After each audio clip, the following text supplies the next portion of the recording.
Hi. ரீசெண்டா எங்க குலதெய்வம் கோயில் போயிட்டு ரிட்டர்ன் வந்துட்டு இருந்தோம். வரும்பொழுது மேல்மருவத்தூர் கொஞ்சம் முன்னாடி நாகர்கோவில் ஆரிய பவன் அங்கதான் எங்களோட லஞ்சுக்கு நாங்க போயிருந்தோம்.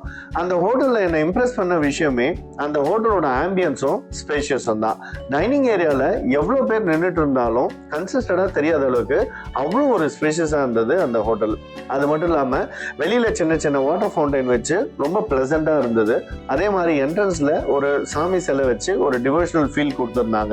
அங்க நாங்க ஸ்பெஷல் மீல்ஸ் பன்னீர் ஃப்ரைட் ரைஸ் இதான் ஆர்டர் பண்ணியிருந்தோம். எனக்கு அந்த ஃபுட்டோட டேஸ்ட் ஒரு நார்மலான ஒரு நல்ல ஹோட்டல்ல சாப்பிட்டா எந்த டேஸ்ட் இருக்குமோ அந்த மாதிரி தான் இருந்தது. நான் ஏன் இப்படி சொல்றேன்னா, அந்த ஹோட்டல்ல இருந்த ஒரு ஆம்பியன்ஸுக்கு நான் ரொம்ப எக்ஸ்பெக்டேஷனோட உள்ள போயிருந்தேன். அது எனக்கு சாட்டிஸ்ஃபை ஆச்சான்னு கேட்டிங்கன்னா நிச்சயமா இல்லை. அதை தவிர அவங்களோட சர்வீஸ் அண்ட் ஸ்நாக்ஸ் ஐட்டம்ஸ் இதெல்லாம் கூட ரொம்ப நல்லா இருந்தது. இதுக்கு முன்னாடி நீங்க அங்க சாப்பிட்ருக்கீங்களா?